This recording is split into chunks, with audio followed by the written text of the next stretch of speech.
let's talk more about the other so-called Jewish organisation he mentioned, which doesn't. Now, despite what David revealed about their credibility, the media's favourite mob at the moment is the brand new group calling itself the Australian Jewish Council. Now, despite their grandiose sounding name, they're actually a very small organisation, completely unrepresentative of the Jewish community at large. So why have they been given airtime? Well, they say everything that the anti-Israel media wants to hear. But by calling themselves Jewish, they're potentially insulated from accusations of anti-Semitism, even though what they're saying in many cases could just as easily have come straight out of Hamas ideology. Jewish safety is not at odds with Palestinian freedom. We support calls for freedom, equality and justice for all Palestinians and Israelis. We reject any claim that this call is racist or anti-Semitic, or that it's anti-Semitic to criticise Israel's conduct, the so-called Jewish Council's website says. Racism and anti-Semitism are on the rise in Australia. The only way to effectively fight anti-Semitism is by committing to work in solidarity with other groups facing bigotry and discrimination to fight all forms of racism. It's the classic "all we are saying is give peace a chance" mantra, even though the people saying it are potentially helping groups that want to eliminate Jews. That is, by totally ignoring the atrocities of the October 7 massacre, or the situation with the hostages still being held by Hamas terrorists.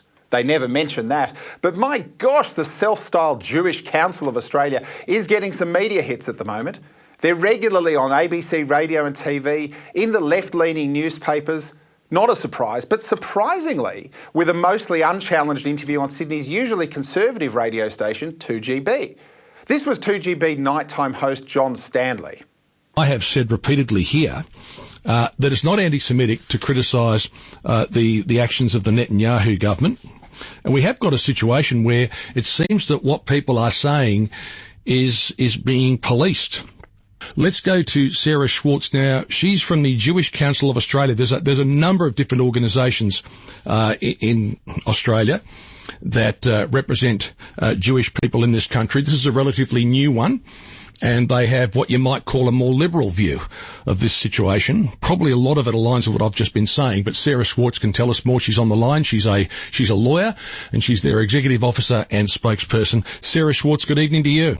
Thanks very much for having me, John. Sarah Schwartz is listed as the Executive Officer of the Jewish Council of Australia.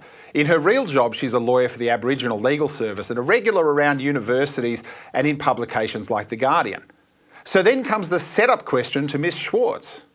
Now, your organisation has been criticised by other Jewish organisations for being critical of the Israeli government's actions in the area. Yeah, we have been. And, other organisations have been trying to silence us for it. And, what I would say is that you can't achieve any form of peace if you're going to be, and if a nation state is engaging in this form of domination and oppression of another people, you're not going to be able to achieve any sort of peaceful resolution. And that's really what we see in the state of Israel today. We see a regime which prioritises the rights of Jewish people over the rights of Palestinians, Jewish Israelis, over the rights of Palestinians everywhere in Israel. That includes, within the state of Israel, Jewish citizens have more rights than Palestinian citizens of Israel. It includes in the West Bank and East Jerusalem, where Palestinians live under brutal military rule and where, we've seen settlers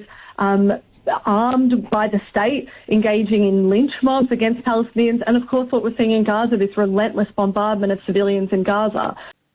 Hello? Did you see what happened on October 7th? Have you heard of the hostages? I am constantly struck, and I have a number of Palestinian friends who, despite facing this, years and years of persecution by the state of Israel, still are so careful to distinguish between the state of Israel and Jewish people, and still are so eager to say that we can live side by side in this region, and they call for equality, freedom and peace for all Palestinians and Israelis. Sorry, still no mention of the massacre or the hostages. It's as if she doesn't know it happened, except of course she does. So surely John Stanley will hold her to account. It's such a nuanced situation there, and I'm trying to put some of that in there. But for instance, you've got Hamas, which is engaged in the most horrific terror act. Then you've got Iran, which is plainly pulling the strings with Hezbollah to the north. So they've got no interest in, and they probably don't care about the Palestinian people except in terms of trying to use them for their ends. That's part of the problem, isn't it? Guess not. So Iran, Hezbollah and Hamas, surely some condemnation? Well, wait for this answer. Well, I think we have to look at what the actual material situation is right now in Gaza and in Israel. And the core fact of the matter is that Israel has been relentlessly bombing civilians in Gaza for over 9 months now. This is one of the greatest humanitarian disasters of this era. So there you have it. She ignores the attacks, the hostages, the terrorism, the murder, the lot. As always, it's all Israel's fault.